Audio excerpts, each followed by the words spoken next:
Hello and welcome to a fascinating episode of Backstage with Boria with Michael Clarke. And today it's about the England series. India versus England. Michael and I had done his podcast, the Beyond 23 podcast in Australia, and I'd asked him then.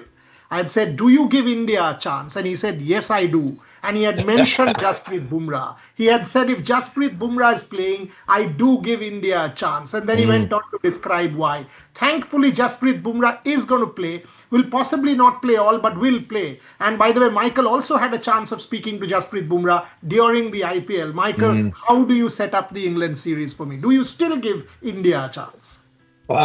Yes, I do give them a chance, but it's a lot more inexperienced team than the one I expected to be on a plane to England.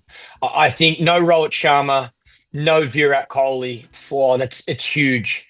I've spoken a lot about Rohit Sharma's captaincy, and I think tactically he was brilliant. So I think that will be missed. Now, that doesn't mean to say, it happens in all sport. Players come, players go. People retire and the game moves on. So that doesn't mean a new captain isn't the worst thing for India. I'm not saying that. It's just Rohit's made that decision and that's his time.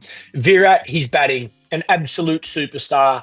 To be so successful, so consistently over his career, very, very hard to replace someone like that. But again, I say the same thing. Somebody retires, give somebody else an opportunity. The main thing for me, though, is the Indian bowling attack. So we're all aware that Bumrah is not going to play 5 tests. So which test matches is he going to play? Does he play the first 3 in a row? You win the series and the last 2 don't matter? I don't think that's going to be the case. I think it's going to have to be spaced out because the reason he's not going to play 5 is for his body. And then I also saw no Shami in the squad as well. Again, another experienced player, very good swing bowler. I think him missing the Australian series was huge. I think if he was in Australia and Bumrah was fully fit for all the test matches, it would have been a very different series. So there are some questions in and around this Indian squad that's going. But the one thing we always see about India, and the IPL has been the easiest way for people to notice it and recognise it and respect it, is you guys produce, I'll say, more talent than any other country in the world. There is so much talent in this country. And it's not just T20 cricket. It's all cricket. You got guys making double hundreds, triple hundreds in first class cricket. Very rarely do you have that in a country like Australia. I think talent-wise, India will always be in safe hands. It's just how soon is this series for some of these players. 5 test matches in England is tough cricket. Let me break this down. I mean, you mentioned the bowling. Let's get to that. I mean, you commentated during the IPL. All of us listened to you and celebrated you. You've watched Arshdeep Singh bowl, left arm late swing. Very skillful. Siraj bowl. You have advocated the return of Kuldeep Yadav and he's back as the premier spinner. So if I take that bowling attack, largely it will be Bumrah, Siraj, Arshdeep and Kuldeep, maybe with a Nitish Reddy or a Shardul Thakur as kind of backup. So when you see that, a Bumrah, an Arshdeep, a Siraj and a Kuldeep Yadav. Very good attack. But you're not going to have Bumrah for 5 test matches.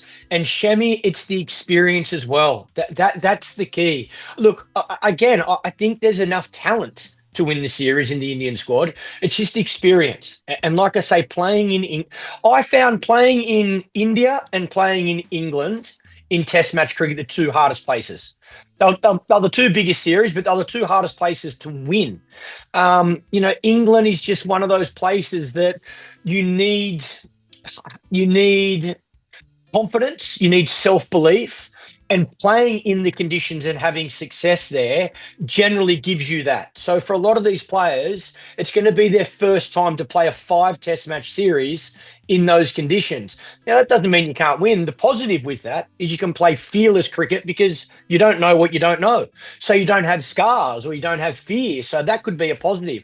I just think if you had a fully fit playing 5 test matches Bumrah with a Shami, with a Virat Kohli's experience and class, with an experienced tactician in Rohit Sharma, I think it looks like a very, very different squad. I love seeing Kuldeep Yadav there. I do. I think he's earned the right to be India's first pick spinner.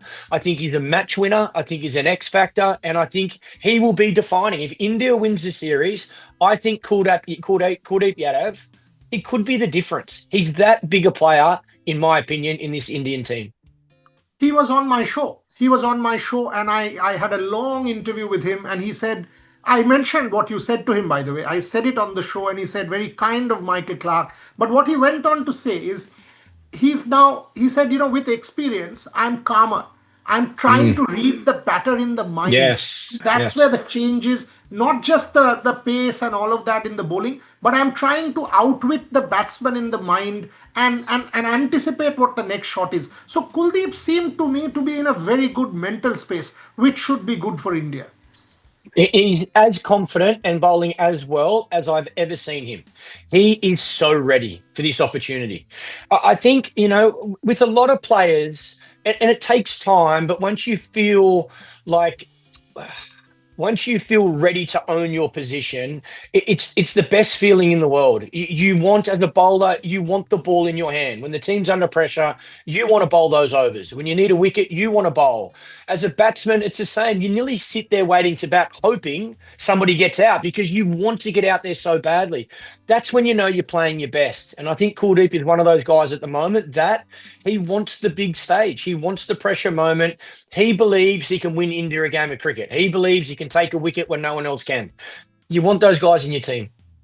What he also said, and that's the last one before I move on to others, he said, when they're playing the baseball kind of cricket, I always have a chance. He says, England will attack me. Unlike some of the other teams which might just defend, I know these guys will come after me. And the moment they do that, I have a chance. So I'm confident of winning the battle because I will always have a chance. Well, planning is very important, and I think India will plan well. I think they'll look at how England have played in the past couple of years under Brendan McCullum, and I think they'll know. And Kuldeep already, he knows what he's in for. So I guess information is power. To sit and watch, look at footage, at individual batters, how they go about it, how they play spin bowling or fast bowling. England, look at England as a team, what they're going to try and do in their own backyard. What are the conditions going to be like? The more you can plan, the better. I think that the fact there's a few first-class games as well for India before they play their first test match, I think is brilliant preparation. I like hearing that a couple of the guys, I think KL Rahul and there was somebody else. Played the second the warm-up game also. I love that. I think it's brilliant from those guys to get over there and want to try and get used to the conditions as much as you can. So, look, I'm saying India is a chance. There's no doubt about it. I think you would be very silly to ever write India off. They've shown it in all formats. They got good enough talent. They got a good enough team. It's just about now the execution in those conditions. Like I say, over 5 test matches, it's tough cricket. Michael Clarke, you are defined also as leader, not just as a batter, 115 tests and all that, but your leadership. Now, when you look as captain and leader at someone like Shubman Gill and Rishabh Pant, new pair, replacing 2 huge players, Virat Kohli first, then Rohit Sharma, captain. Shubman Gill takes over. You watched him very closely while commentating for the IPL. You watched him in Australia. Your thoughts on Shubman Gill as leader and batter, and also Rishabh Pant?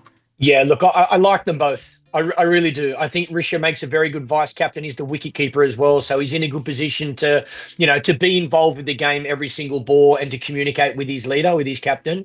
Shubman Gill, I think tactically was very good in the IPL. Look, first and foremost, he will want to make runs because that then it's the easiest way to earn respect from your teammates.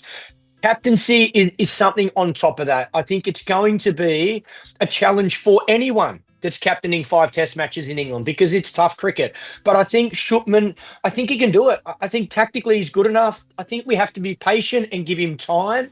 I think he's got a lot of talent around him and some good experienced players.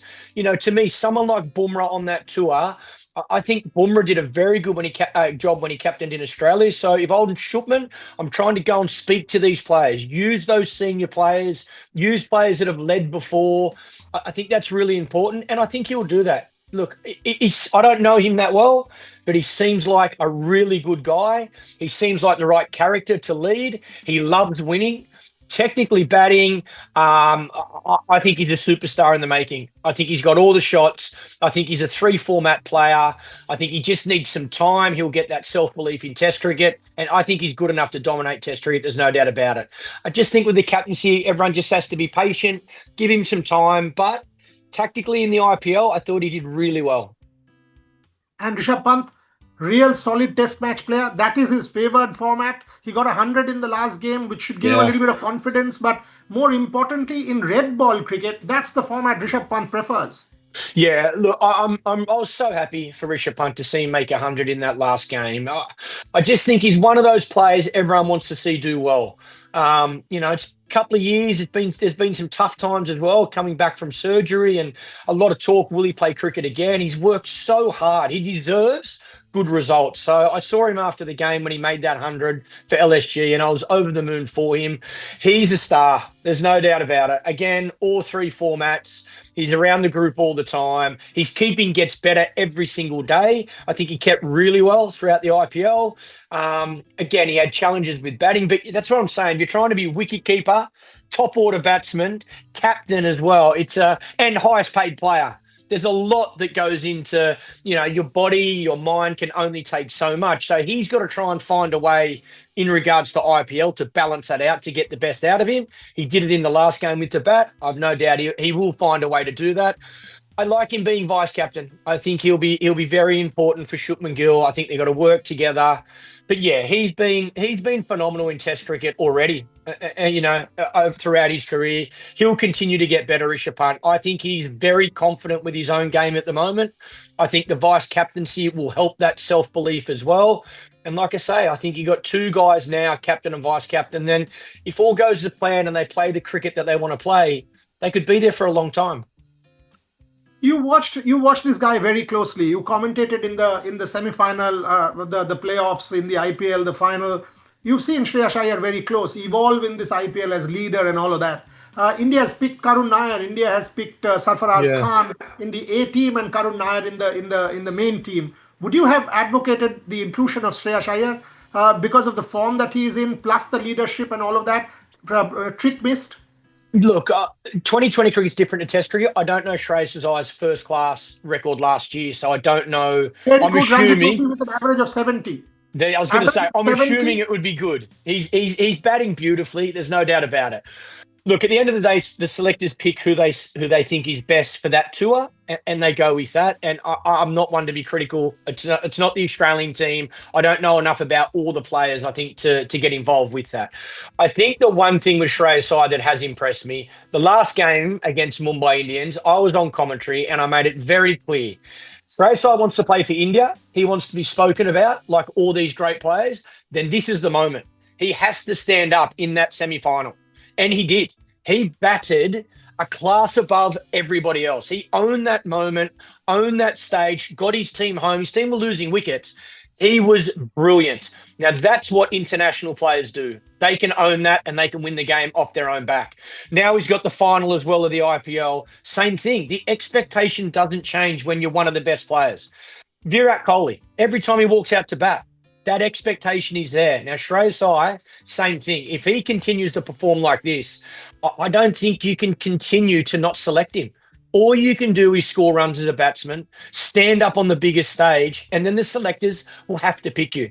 And Shreyas Iyer has done amazing. This IPL, captaincy, tactically, with the bat, leading from the front, dealing with pressure, everything you want from your international players. So, even his attitude around not being selected, when I've heard him speak about that, I think it's been respectful. He's disappointed, but he respects the selectors make their decision. I just got to keep performing. I think that's the right attitude. That's what you want from any player that's not selected. And when he gets that chance, he then has to grab it with both hands. But the other thing as well, you don't want to disrespect the players that have been picked. They get their opportunity. They get the chance to make the most of that in England in tough conditions. If they're good enough, then that's also, you've got to pay that respect.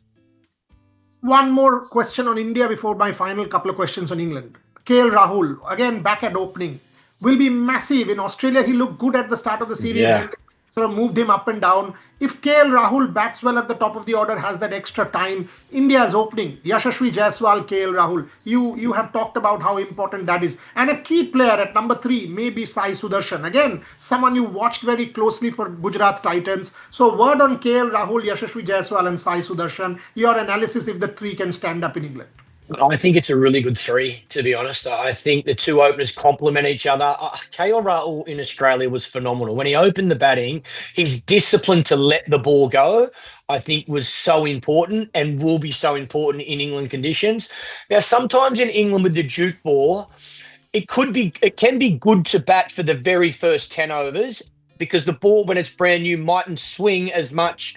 10 overs in, once one side gets a little bit rougher, then you get the ball to swing a lot more in England. So that, as an opening batsman, allows you to get in and have a look before it starts to swing.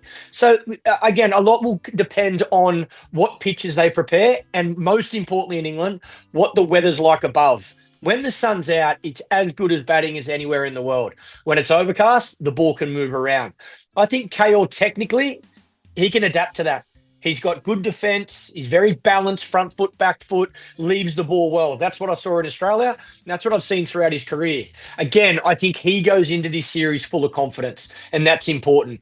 I think those 3, Sai's been unbelievable. A young left-hander with all the shots. But when I watched him bat, honestly, the thing that's impressed me the most, how balanced he is. So a lot of times at the start of your innings, a lot of batters can fall across the crease, stay leg side of the ball, which opens up that outside edge. He's so still, which tells me he's good. He's very good technically, but he's watching the ball closely. His eyes are level and he's seeing the ball very early. I think he could be another one of these Indian players that has the potential to be an absolute superstar. And it's not just Test cricket. He's an all 3 form player. So that's what I say. You can look at the experience that's not in this Indian team or Indian squad, but in regards to talent, it is unbelievable. And I can't wait. I'm going to Lords. I'm coming to watch the 3rd Test match because I want to see this Indian team play. I think they are going to be phenomenal. Fantastic. I look forward to catching up with you at Lords. But I can't wait. When you said Sai Sudarshan, I went back to Lords of 1996 and Saurav Ganguly. First 200s and the rest is history. Came in first Test match. Australia wasn't great for him in 92. Debut at Lords, then Trent Bridge, and who knows, Sai Sudarshan. Coming to my last question on England. When I look at the England team, Archer will not play. Maybe maximum will play 1 Test. Injured is that. Atkinson, injured again. When I look, no Broad, no Anderson. Relatively new look attack. Yes, it's a good attack, but is Wood fit? Experience. Is Michael Wood fit? Yes, so far Mark Wood should be. Mark Wood, yeah, sorry. But Archer, definitely not. Maybe maximum Test. But Atkinson, no Broad, no Anderson. This is not an attack where India will be scared. India should not be scared. Shoaib Bashir picked wickets against Zimbabwe. India will not bother about that at all. So England, and when I see the batting, Joe Root, yes, brilliant, but against the left arm, against say Jamie Smith, right, at number 7, better than Ben Foakes, but has never played somebody like a Kuldeep Yadav. So India has a chance there when I see this England lineup. Do you agree with that? Yeah, I don't think they should fear. I think they should go there confident, definitely. I think this Indian team has plenty of reasons to walk out there and play fearless cricket, no doubt about it. I think no Jofra Archer, I think is a big miss. I think Test cricket has missed Jofra, to be honest. I think he's a star. I love seeing him playing. When he gets it right and he's fit, he's as good as anyone. So England have missed him and will continue to miss him if he's not available for every Test match. Mark Wood's... I think I like seeing Mark Wood in England's attack because he offers something different. He's got that speed. You can bowl him in short spells. He's aggressive. I like seeing him in their 11 as well. So how many Test matches can he play? Could be defining as well. Of course, no Anderson, no Broad. They were unbelievable. They were a great partnership. So very hard to replace those 2 bowlers. I think England will be confident. There's no doubt about it. I think Ben Stokes being fully fit again, batting and bowling, is a massive plus for them. I think they're very set on how they want to play. They've made it very clear that they're going to play that aggressive brand of cricket. But that does present opportunities for India. But I don't see any reason why India should go there circumspect or unsure. I think you go out, hard as you can.